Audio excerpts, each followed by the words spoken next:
Hello, everyone. You know that the very first sentence in academic writing is the sentence you struggle with the most. That's usually most students they find problem even picking the pen and writing. And there are several reasons for this. Usually we can first talk about establishing context. Maybe sometimes you have problem because the first sentence really it has to be precise and concise. It's also is going to set the tone for the whole paper. And of course, there's a big problem sometimes when you write a sentence, it's going to block you. In fact, you write one sentence, it feels that it's going to be a dead end there. And of course, you need one sentence that is going to engage the reader. All these, when you think about them, it's really going to make just writing the sentence is really problematic. And today I want to focus on one particular aspect is the very first idea in that sentence. And I want to, as usual, I really want to be practical in this regard. And I want you to have a look at this question. And in the same time, I want you to have a look at the answers that I'm going to provide. And let's talk about it here. So let me share with you the question and the essay in front of us. So the question here, I have proposed this on my Facebook page. You find it in the description below. It said, discuss the impact of globalization on education and how it influences curriculum development. We know this topic is so important because whether we are talking about artificial intelligence, we are talking about all the trends now, they're all part of this idea of globalization, especially if we are talking about 21st century skills. Now, and of course, since we're supposed to care about education and the success of the teaching learning process, what matters to us is the curriculum, of course. So how can we answer this question? Now, I don't want you really to focus on the answer or what I have written in the answer, but just I want you to really focus on one particular thing, which is the very first sentence. The very first sentence in this regard starts as such, globalization has resulted in a small connected world that is saturated with information. But I want you to really pay attention to the word globalization. I started with globalization, and I am sure, and we have reviewed this before, that many students, if not all of them, they are going to start with the same thing, which is globalization. Now, the problem is, I always tell to my students, are we specialists in globalization? Are we in that field? I mean, we study teaching and learning education. So it's our primary concern should be what? Should not be globalization, but should the influence of that on curriculum. So if you read the question again, the most important aspect here is curriculum development. So I would advise my students to find a way to start with curriculum development. That would be much better than starting with globalization, because in that you will set the context of your paper. The context is going to be curriculum development. It's not entirely globalization. Let's review what I have said here. So globalization has resulted in a small connected world that is saturated with information. And this is the idea that I was really concentrating on, because this is going to lead me to access to knowledge is no longer the primary concern. And this, of course, should be one of the concerns, one of the things that curriculum development should not focus on, just access into knowledge. So a bit here, I'm still talking about curriculum. The focus has shifted to global competencies. Here I'm talking about 21st century skills, and I'm talking about globalization, because this is the result of globalization.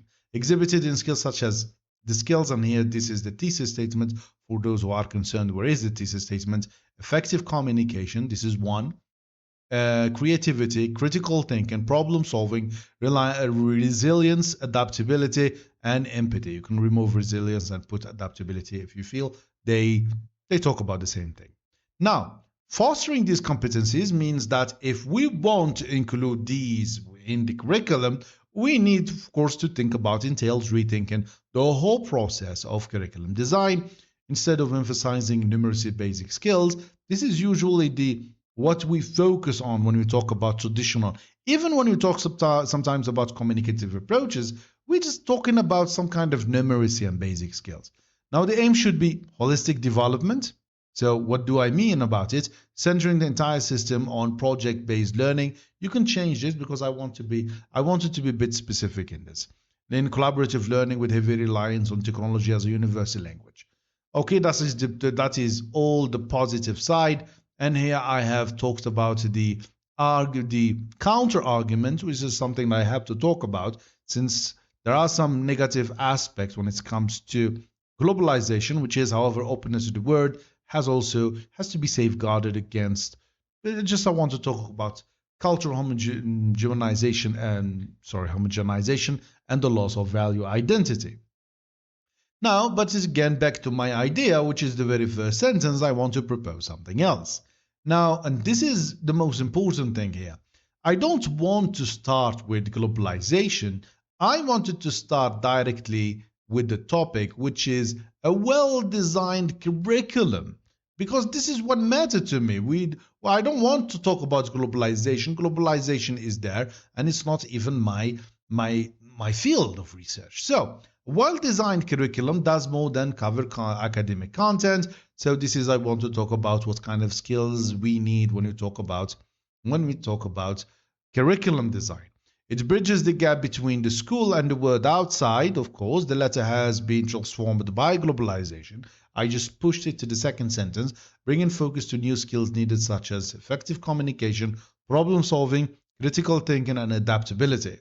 Now, consequently, all elements in curriculum development have to be aligned with these skills. So now, I'm talking about the elements and what's the impact on the curriculum design, starting with comprehensive needs analysis to identify the true requirements of learners. And the second, the approach implemented has to ensure successful and engaging learning. The selected content has to be authentic and relevant. Finally, assessments must move beyond evaluating knowledge acquisition, but needs to emphasize the development and application of these skills. So, critical skills. So, if you can see in all the video I want to really to focus in that very first sentence, you will tell me that is a bit silly, but trust me, in academic writing, the very first sentence is going to determine so many aspects when it comes to your paper. I hope you have enjoyed this video, and I'm really looking for your support. And what I want you, let's put it like a quiz here, What I want you to do, I want you to try to write an introduction or introductions in the comment section. Give me your perspective to the matter. Try really to show me, or have you understood what I said in the video, because this is very, very, very important. Okay. Now, the last point that I really have to talk about is your support. My channel really needs support, and this is something appreciated, so we can push further. We can make videos in this regard. So, at the end, expect, inshallah, more videos in the future, and see you soon, inshallah. Bye.